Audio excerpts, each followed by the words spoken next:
Adafruit's Metro M0 Express board is the first Metro board designed for use with CircuitPython.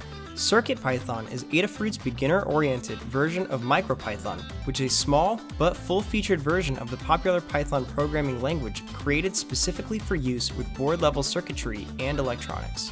The Metro M0, designed in the familiar Arduino R3 style form factor, is also programmable using the Arduino IDE. At the core of the Metro M0 is the AT-SAMD21G18 ARM Cortex-M0 processor, which has 256 kilobytes of flash, 32 kilobytes of RAM, and has a USB to serial program and debug capability built in. The Metro M0 comes preloaded with the UF2 bootloader, allowing it to be recognized as a USB storage key.